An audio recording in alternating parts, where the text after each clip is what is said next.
warahmatullahi wabarakatuh. Waalaikumsalam warahmatullahi wabarakatuh. Ya, terima kasih atas kehadirannya Bapak Ibu semua. Mohon maaf mengganggu istirahatnya sebentar. Kali ini atau saat ini saya akan berusaha menyampaikan materi yang saya terima ketika kemarin saya mendapatkan pelatihan untuk implementasi modul pendidikan guru penggerak, yaitu dengan materi budaya positif.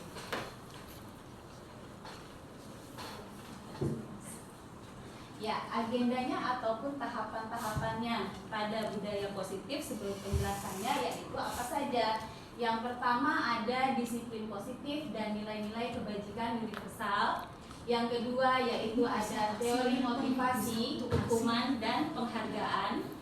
Yang ketiga yaitu adanya keyakinan kelas atau pembuatan keyakinan kelas yang mungkin sudah kita laksanakan ya. Memang sudah setiap awal tahun serupa dengan jika kita membuat peraturan kelas ataupun kesepakatan kelas gitu. Cuma untuk kali ini dengan adanya kurikulum merdeka itu diganti dengan keyakinan kelas gitu ya. Oke, yang keempat yaitu simulasi keyakinan kelas. Kelima, kebutuhan dasar manusia dan 5 posisi kontrol guru. Yang keenam yaitu segitiga restitusi dan simulasi segitiga restitusi. Oke. Adapun tujuan dari budaya positif itu sendiri di sekolah adalah kemarin materinya pertama menjelaskan konsep budaya positif yang berdasarkan pada konsep perubahan paradigma stimulus, respons ke teori kontrol, yang mana di awal mungkin di kurikulum 2013 kita biasa menggunakan paradigma stimulus respon. Nah, untuk yang sekarang ini dirubah ke teori kontrol ya. Yang kedua yaitu menjelaskan konsep makna disiplin, keyakinan kelas, hukuman dan penghargaan, 5 kebutuhan dasar manusia, restitusi dengan 5 posisi kontrol guru serta segitiga restitusi. Yang berikutnya ketiga yaitu dapat menunjukkan kemampuan dalam membantu pembuatan keyakinan kelas. Selanjutnya dapat menunjukkan kemampuan mempraktekkan segitiga restitusi dalam penerapan disiplin positif terutama di dalam kelas. Lalu menyusun strategi-strategi aksi nyata yang efektif dengan mewujudkan kolaborasi beserta seluruh pemangku kepentingan sekolah atau warga sekolah. Ya. Oke, ini adalah beberapa pertanyaan yang mungkin dan yang pasti ya, bukan mungkin, maksud saya itu sering sering ada dalam pikiran kita lah gitu. Yang pertama, bagaimana penerapan disiplin di tempat kita, di tempat Bapak Ibu atau di kelas lah ya selama ini, apakah sudah efektif atau belum? Itu bisa kita jawab ya. Apakah peraturan kelas yang dulunya berupa peraturan kelas atau kesepakatan kelas yang kita buat itu sudah dilaksanankah oleh siswa-siswa di dalam kelas gitu ya. Terus yang kedua, untuk memastikan peserta didik menaati perintah, ancaman atau hadiah apa yang sering Bapak Ibu gunakan? Ya pasti ada lah kalau misalkan siswa ada yang tidak sesuai dengan aturan atau kesepakatan kelas yang sudah dibuat, mungkin secara spontan atau mungkin kesepakatan kelas juga tidak melaksanakan ini, berarti hukumannya ini gitu ya. Itu pastilah sering kita lakukan. Terus yang ketiga, dalam menciptakan lingkungan positif, siapakah yang memegang kontrol? Apakah Bapak atau Ibu guru atau murid-murid? Ya, kalau misalkan di kelas 1 mungkin yang berperan sangat penting sebagai pemegang kontrol pasti Bapak Ibu guru ya. Karena kan namanya anak kecil pasti belum punya ide ataupun mungkin sanggahan atau apa terhadap keputusan yang dibuat gitu. Tapi kalau untuk kelas tinggi pasti ada beberapa siswa yang sudah berani mengemukakan pendapat masing-masing gitu ya. Oke. Nah, disiplin positif tadi. Apa disiplin positif? Yaitu pendekatan dalam mengelola perilaku individu, terutama anak-anak, dengan mengedepankan pemahaman, empati, empati dan komunikasi yang baik. Nah, pendekatan ini berfokus pada memberikan pengarahan, panduan, dan konsekuensi yang sehat untuk mengajarkan individu tentang tanggung jawab dan akibat dari tindakan mereka. Nah, disiplin positif ini memang sangat dianjurkan nanti hubungannya dengan restitusi tadi. Jadi tidak untuk menghukum atau punishment si siswa mungkin ketika dia berbuat salah, tapi memberikan pemahaman kepada mereka supaya mereka itu bisa berubah dengan dengan itikat baik sendiri mereka, supaya mereka itu punya pemahaman yang baik lah gitu, positif gitu ya. Oke, lanjut. Nah, ini bagannya untuk disiplin positif. Teori kontrol pilihan oleh Dr. William Glasser itu ada 1, 2, 3, 4. Apa sajakah? Yang pertama, Anda tidak bisa mengontrol orang lain, ya. Hanya Anda yang bisa mengontrol diri Anda sendiri. Jadi kita menekankan itu juga kepada siswa, gitu ya. Terus semua perilaku memiliki tujuan. Model berpikir menang-menang, kolaborasi dan konsensus menciptakan pilihan-pilihan baru. Lalu realitas atau kebutuhan kita berbeda. Kita berusaha memahami pandangan orang lain tentang dunia. Setiap orang memiliki gambaran masing-masing lah, ya, gambaran yang berbeda. Nah, di sini ada makna disiplin. Nah, teori motivasi itu ada 2. Motivasi ekstrinsik berarti yang dari luar, intrinsik berarti dalam diri, gitu ya. Apa saja yang termasuk dalam motivasi ekstrinsik? Yaitu yang pertama untuk menghindari hukuman. Berarti bagaimana dia berusaha untuk mematuhi aturan yang berlaku gitu ya. Terus yang kedua untuk mendapatkan imbalan. Nah, ketika si siswa ini atau peserta didik memahami aturan-aturan yang sudah dibuat, berarti dia bagaimana nih? Apakah dia melaksanakan aturan itu karena ingin mendapatkan reward atau imbalan atau hadiah gitu ya, atau memang atas kesadaran diri gitu ya. Nah, itu masuk juga ke motivasi intrinsik yang untuk menghargai diri sendiri. Nilai-nilai kebajikan universal itu masuk nanti ke keyakinan kelas. Nah, di sini ada 5 posisi kontrol. 5 posisi kontrol ini adalah prinsip ataupun ya posisi kontrol yang dimiliki oleh seorang guru gitu ya. Sebagai apa saja? Yang pertama sebagai penghukum. Ini dari dulu mungkin stigma ini masih melekat ya. Jadi siswa yang berbuat salah kasih hukuman ini gitu. Misalnya dia tidak mengerjakan PR, kasih hukuman menulis. Dia tidak mengerjakan PR, dia lari lapangan gitu. Mungkin masih ada beberapa ya yang bergeser lah gitu ya. Terus yang kedua, pembuat rasa bersalah. Secara tidak langsung mungkin termasuk saya ya pernah berpengalaman seperti ini dan di posisi seperti ini. Ketika misalnya kita sudah capek-capek nih dijelasin dari A sampai Z gitu, tapi ada siswa yang ngobrol atau ada yang tidak memperhatikan atau bagaimana gitu ya. Nah, ketika tes ataupun exercise atau latihan apa gitu dapat nilainya kurang, ya kan? Pasti perasaannya ada yang kesel, akhirnya terluapkan. Aduh, gimana sih kamu?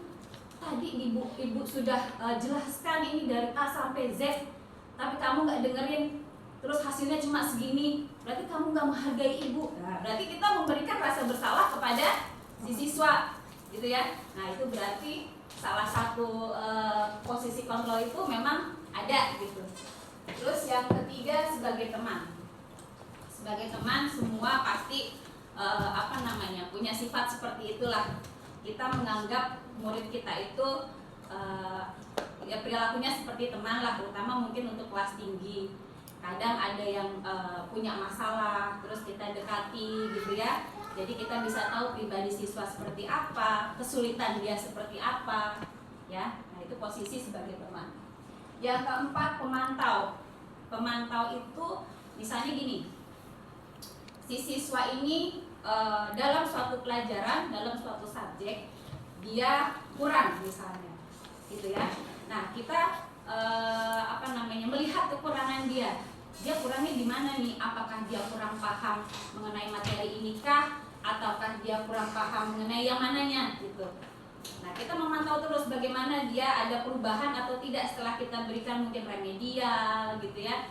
Nah, perubahannya di mana, kekurangannya di mana, terus perubahannya seperti apa. Nah, itu sebagai pemantau. Nah, sebagai manajer, nah ini yang seperti tadi saya sampaikan, terutama ketika misalkan membuat keyakinan kelas atau kesepakatan kelas itu guru bisa bertindak sebagai manajer, tapi yang memberikan ide, yang memberikan masukan itu pasti kan dari murid-murid.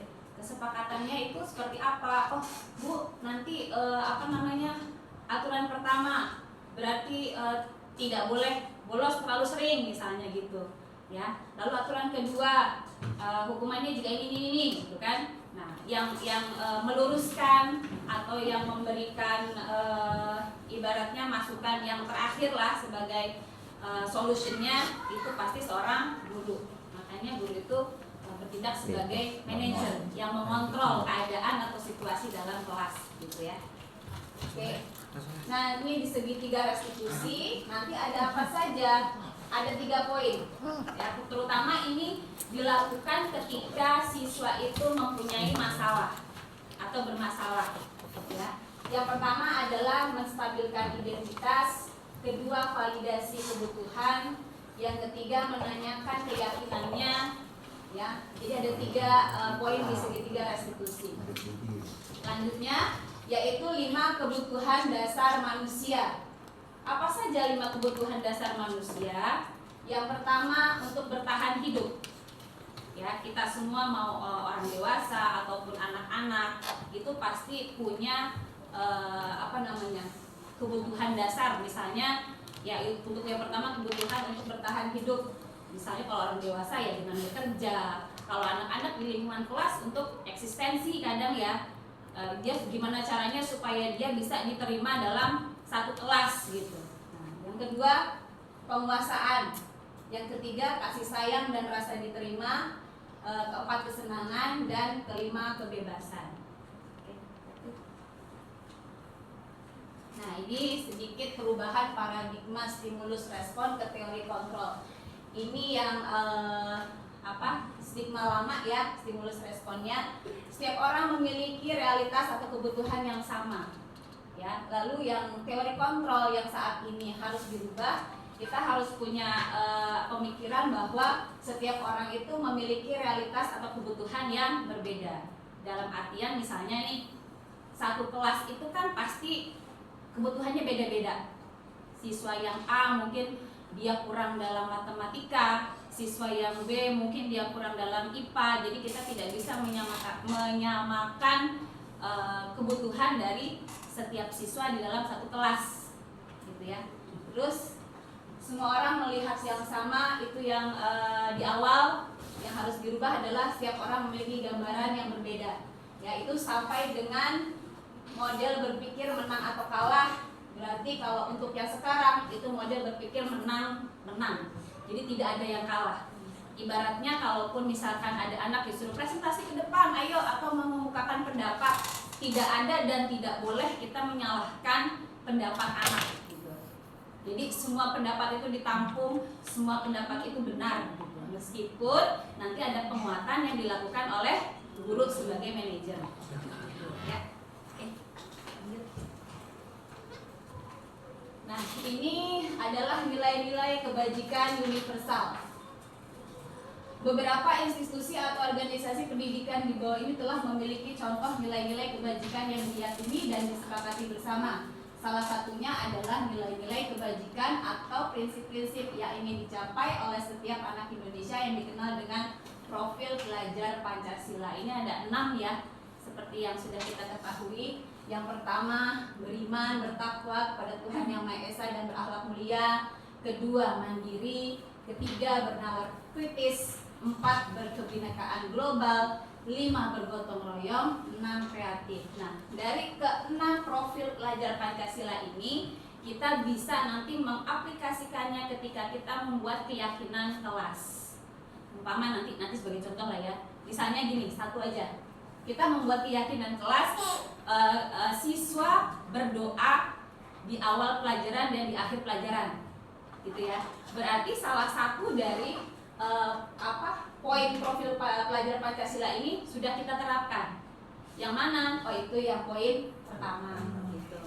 Ya, atau misalnya bekerja sama, ya, setiap melakukan tugas dari guru, dalam tanda kutip bukan bekerja samanya menyontek, bukan. Misalnya ketika dikasih tugas kelompok, berarti dia harus membaur dengan kelompoknya. Nah, itu masuk kemana poinnya? Oh, bisa bergotong royong gitu ya. Jadi membuat keyakinan kelas itu harus sesuai dengan poin yang ada di profil pelajar Pancasila. Nah, ini 3 motivasi perilaku manusia. Apa saja? Tadi sudah ya, motivasi eksternal. Nah, ini untuk menghindari ketidaknyamanan atau hukuman. Apa yang akan terjadi apabila saya tidak melakukannya? Itu termasuk dalam motivasi eksternal. Terus yang kedua, untuk mendapatkan imbalan dari orang lain atau institusi. Apa yang akan saya dapatkan? Apa saya bila melakukannya? Misalnya ada tugas gitu ya dari gurunya untuk membuat, atau misalkan dia diberikan tanggung jawab untuk seperti sekarang Adinda sebagai ketua misalnya.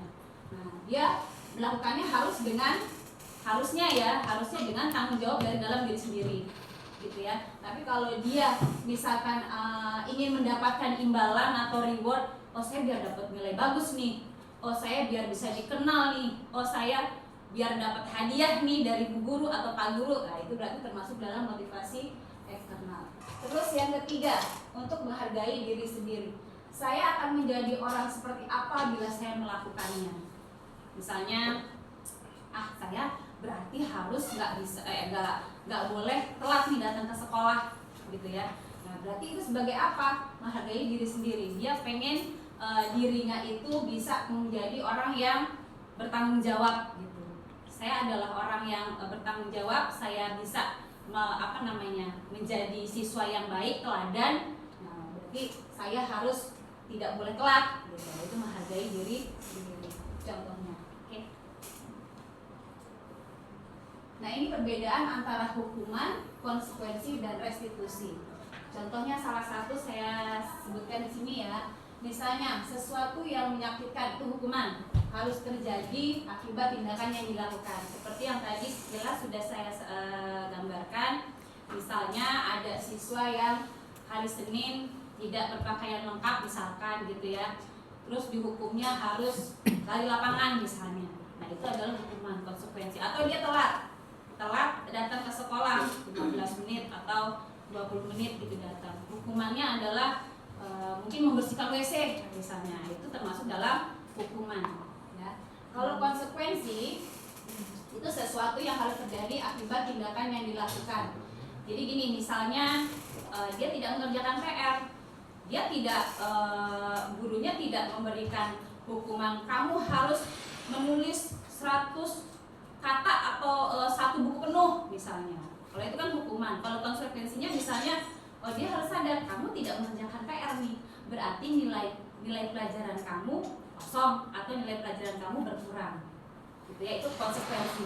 Jadi beda hukuman. Hukuman itu tegas, keras, tidak ada toleransi, ibaratnya gitu ya. Kalau konsekuensi berarti harus ada penyebabnya, ya. Jadi sebab akibat gitu. Nah, bedanya dengan restitusi. Restitusi merupakan pilihan yang diberikan akibat tindakan yang dilakukan. Jadi harus kita itu sebagai guru jadi bisa memberikan pemahaman harusnya. Jadi kalau misalkan kamu tidak melakukan itu, bagaimana kira-kira? Apa yang kamu lakukan? Apa yang akan terjadi sama kamu? Gitu. Jadi tidak memberikan hukuman punishment, kamu tidak mengerjakan ini berarti kamu harus begini, itu berarti konsekuensi, gitu kan. Kalau restitusi itu kita yang memberikan pemahaman. Kamu tidak mengerjakan PR nih, berarti kira-kira yang kamu lakukan apa? Gitu. Terus bagaimana nanti? Apa yang akan kamu perbuat untuk memperbaiki ini? Jadi itu yang disebut dengan restitusi. Ya. Oke, lanjut. Nah, ini contohnya. Kalau hukuman tadi masuk ke ranah negatif ya, karena memang yang namanya hukuman tuh identiknya kurang baik gitu ya. Lalu tadi yang konsekuensi itu termasuk sesuatu yang netral. Jadi tidak negatif, tidak juga positif. Gitu. Ya positif adalah yang restitusi. Ya. Kenapa? Misalnya ini ada contoh. Apakah hal ini yang sesungguhnya ingin kamu lakukan? Jadi bukan opsional apa ya? Kita memberikan gambaran kepada si siswa atau peserta didik. Kira-kira dengan yang kamu lakukan ini bagaimana? Gitu ya. Oke, lanjut. Nah, dampak pada murid kalau misalkan hukuman biasanya ada marah, merasa bersalah, rendah diri, atau mengasingkan diri. Itu bisa. Misalnya dihukum nih karena tidak tertib ketika upacara kalau di depan, gitu kan. Nah, kalau untuk anak yang mungkin cuek sih, ibaratnya masa bodoh mungkin ya. Tapi kalau untuk anak yang yang agak-agak merasa sensitif, nah itu pasti ada salah satu dampaknya seperti ini. Bisa rendah diri, oh malu bu, gitu kan. Nah, salah satunya seperti ini. Lalu untuk yang konsekuensi kehilangan hak, waktu jeda seorang diri atau time out dan penahanan atau detention. Lalu untuk restitusi apa? Murid atau anak tidak kehilangan waktu, namun bersemangat untuk memperbaiki diri. Tadi ya, dengan kata-kata yang mudah dipahami, memberikan masukan atau pemahaman kepada si siswa atau peserta didik itu. Gitu ya. Oke. Nah ini kira-kira nih menurut Bapak dan Ibu dari hukuman atau konsekuensi yang ada di sini. Poin 1 kira-kira apakah itu hukuman atau konsekuensi? Hukuman. Oke, hukuman. Terus yang kedua, lari mengelilingi lapangan basket 2 kali karena terlambat hadir. Hukuman. Yang ketiga, murid diminta push up 15 kali karena tidak menggunakan masker ke sekolah. Hukuman atau konsekuensi? Hukuman. Konsekuensi karena kan dia nggak pakai masker. Oke, ada hukuman, ada konsekuensi ya. Oke, yang keempat, menggantikan kertas tugas teman yang telah dicoret-coret. Konsekuensi. Membersihkan tumpahan air di meja tulis karena tersenggol pada saat belajar. Murid disuruh untuk tidak mengenakan sepatu seharian di sekolah karena tidak mengenakan sepatu hitam. Hukuman atau konsekuensi? Yang terakhir, lari mengelilingi lapangan basket 2 kali karena terlambat 10 menit untuk pelajaran PJOK. Hukuman. Karena terlambat. Tadi kan kalau konsekuensi ada sebab akibat ya. Nah, kami melakukan ini berarti akibatnya ini, gitu kan? Nah, oke, berarti coba slide berikutnya kita lihat jawaban. Ya, yang pertama betul hukuman, kedua betul hukuman, ketiga juga hukuman, keempat konsekuensi karena dia sudah melakukan sesuatu sehingga dia konsekuensinya harus menggantikan kertas gitu ya. Terus yang berikutnya konsekuensi, hukuman, terakhir adalah konsekuensi karena ada sebab akibatnya karena terlambat gitu ya. Oke. Nah, ini pengenalan restitusi. Restitusi tadi apa? Restitusi adalah proses menciptakan kondisi bagi murid untuk memperbaiki kesalahan mereka, ya, sehingga mereka bisa kembali pada kelompok mereka dengan karakter yang lebih kuat. Jadi maksudnya kita memperbaiki mereka dari kesalahan mereka mungkin ya, nah, tapi dengan bukan ibaratnya mengharuskan, tapi membentuk dulu pemahaman dari dalam dirinya supaya dia dengan sendiri bisa memahami dan tidak mengulang kesalahan yang sama gitu ya. Terus yang kedua, restitusi juga adalah proses kolaboratif yang mengajarkan murid untuk mencari solusi untuk masalah dan membantu murid berpikir tentang orang seperti apa yang mereka inginkan dan bagaimana mereka harus memperlakukan orang lain. Ketiga, restitusi membantu murid menjadi lebih memiliki tujuan, disiplin positif, dan memulihkan dirinya setelah berbuat salah. Jadi pemahaman dari restitusi. Nah, keyakinan kelas seperti yang di awal di apa namanya, kata-kata yang dulu ya, kata-kata sebelumnya itu ada kata tertib kelas, ada yang namanya kesepakatan kelas. Nah sekarang dirubah menjadi keyakinan kelas. Kalau kita bicara tata tertib berarti aturan baku gitu ya, harus ibaratnya apa ya, memang sudah standarnya lah gitu. Kesepakatan kelas berarti siswa bersepakat melakukan aturan apa dalam kelas, tapi sepertinya jarang untuk menaruh poin konsekuensinya apa. Kalau kesepakatan mungkin hanya kata sepakat saja tanpa ada konsekuensi. Nah kalau untuk yang keyakinan kelas berarti ini dititik beratkan pada sesuatu hal yang diyakini siswa. Berarti dia oh iya memang kita harus begini gitu. Kalau tidak begini berarti kita harus bagaimana gitu. Ya jadi keyakinan kelas itu memang dibentuk dari apa yang diyakini oleh siswa gitu. Ya. Oke, lanjut. Oh, keyakinan kelas dan peraturan kelas adalah hal yang sama. Berarti betul atau salah kira-kira? Keyakinan kelas dan peraturan kelas. Salah. Betul salah? Ya, coba Bu Asti. Jawabannya adalah salah. Kenapa? Tadi yang saya sampaikan, kalau keyakinan kelas itu berarti harus dari apa namanya, keyakinan siswa ya, dan dia harus tahu konsekuensinya kalau dia tidak melakukan ini. Sedangkan peraturan itu memang sudah yang peraturan apa? Ya. Peraturan kelas itu memang sudah sesuatu hal yang apa ya, poin-poinnya sudah baku gitu, tanpa membimbing siswa untuk tahu bahwa kalau dia tidak melakukan ini konsekuensinya bagaimana gitu ya. Oke, lanjut. Keyakinan kelas berlandaskan nilai-nilai kebajikan atau prinsip universal. Betul atau salah? Ya, karena tadi keyakinan kelas berarti suatu hal yang diyakini, terutama dalam tadi profil pelajar Pancasila harus masuk ke dalam situ. Ya, oke, lanjut. Nah, urutan langkah-langkah utama dalam menetapkan keyakinan kelas.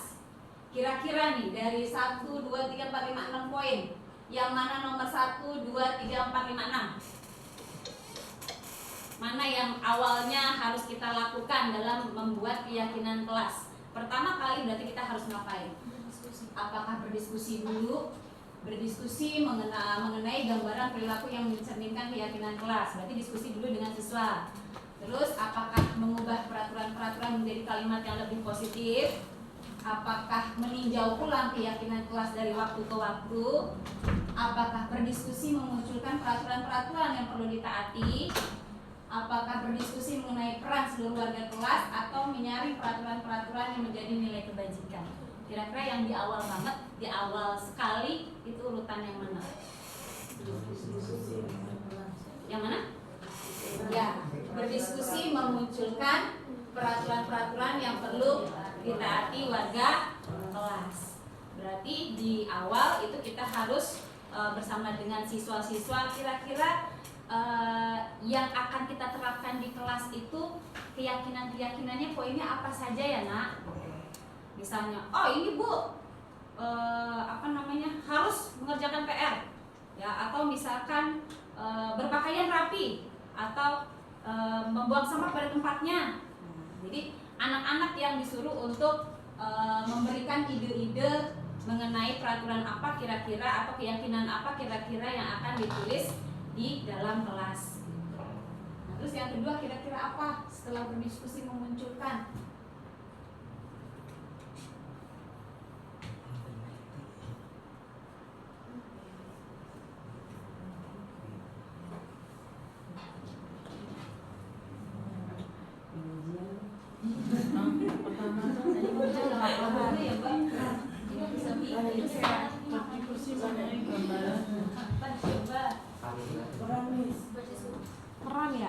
Berdiskusi mengenai peran seluruh warga dulu, baru berdiskusi mengenai gambaran perilaku.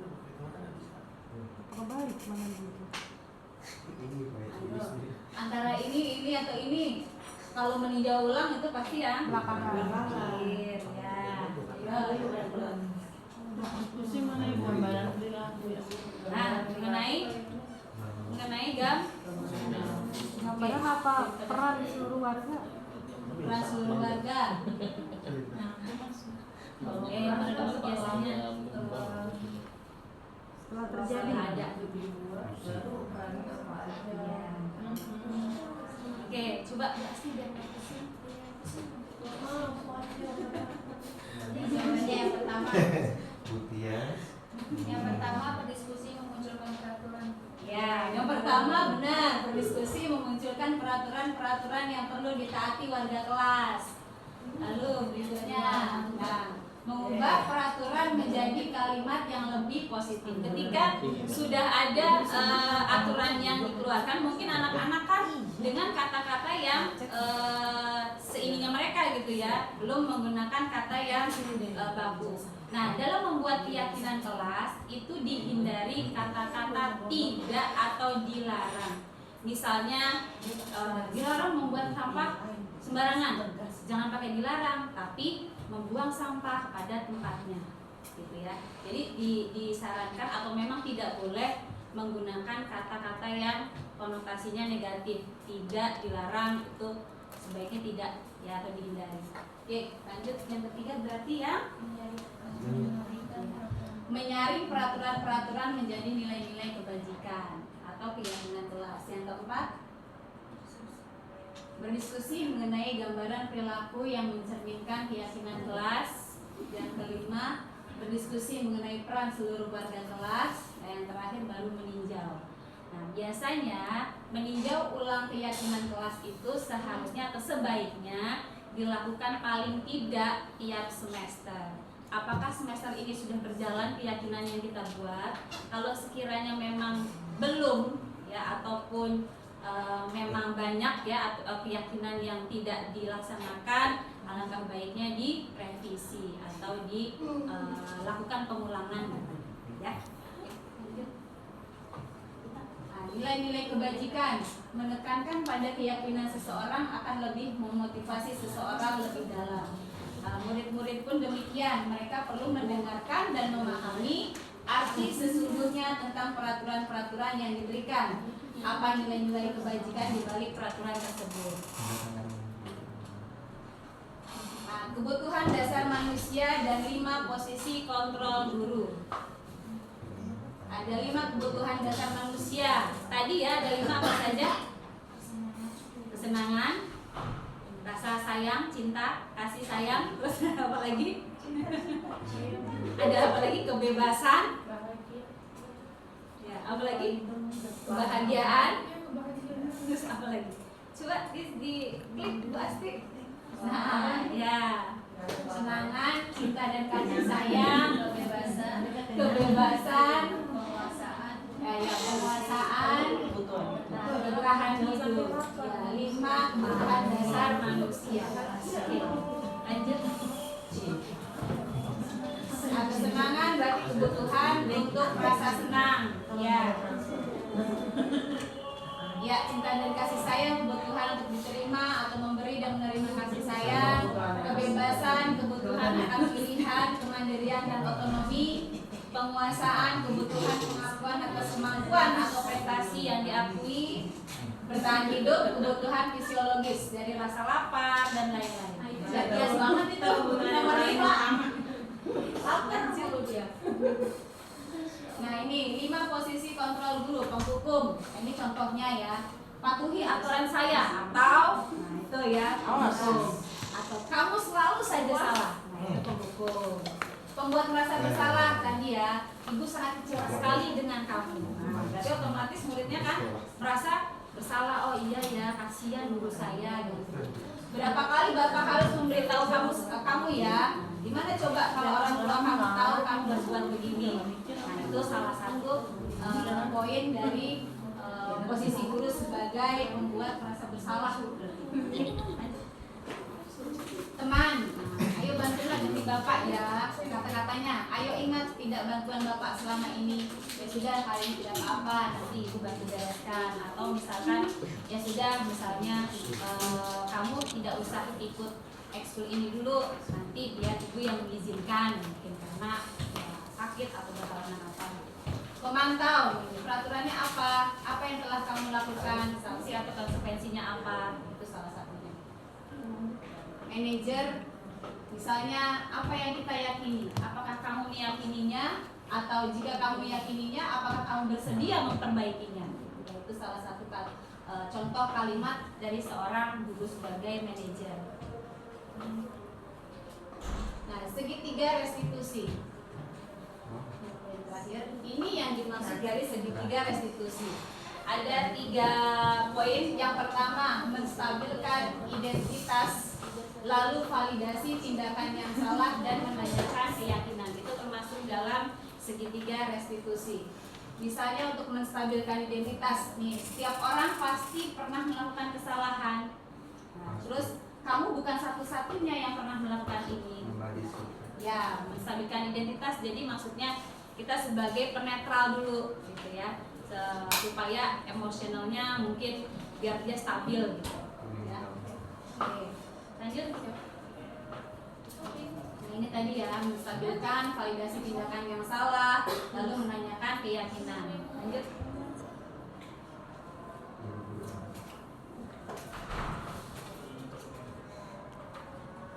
Segitiga restitusi, contohnya untuk menstabilkan identitas, ini sekilas bertujuan untuk mengubah identitas anak yang gagal karena melakukan kesalahan menjadi orang yang sukses dan merasa sedih dan emosional sehingga mampu menggunakan fungsi rasionalnya. Contoh respon, berbuat salah tidak apa-apa, saya juga pernah berbuat kesalahan seperti itu, atau saya ingin mencari solusi, bukan siapa yang salah, gitu ya. Jadi berusaha sebagai penetral. Validasi tindakan yang salah, proses untuk memahami kebutuhan apa yang sedang berusaha dipenuhi oleh murid. Contohnya, kamu pasti punya alasan melakukan hal itu. Kamu boleh mempertahankan sikap itu, tapi kamu harus menambahkan sikap yang baru. Nah, menanyakan keyakinan, proses di mana murid menghubungkan dirinya dengan nilai-nilai yang dipercaya. Terutama ketika kita sudah memiliki keyakinan kelas, kita bisa bertanya, kira-kira keyakinan kelas yang sudah kita buat, manakah poin mana yang kamu langgar? Misalnya, gitu ya. Nah, itu menanyakan keyakinannya. Nilai apa yang kita percaya, apa keyakinan kelas kita, itu bisa seperti ini. Oh, sudah, terima kasih. Kurang lebihnya seperti itu materi mengenai budaya positif yang kemarin saya dapatkan, yang sekiranya bisa diterapkan di kelas. Kurang lebihnya jika kita ingin melakukan perubahan gitu ya di dalam kelas, perubahan dalam arti kata siswa itu berubah menjadi yang lebih positif, mungkin dengan pendekatan yang lebih halus gitu ya, yang lebih bijak, lebih dengan kata-kata yang lebih mengena gitu ya. Contohnya dengan tadi melakukan restitusi tadi. Oke, terima kasih sekali lagi. Kurang lebihnya saya mohon maaf karena juga saya mendapat latihannya hanya sehari, jadi ya mohon maaf jika ada kekurangan. Wabillahi taufiq wal hidayah. Wassalamualaikum warahmatullahi wabarakatuh.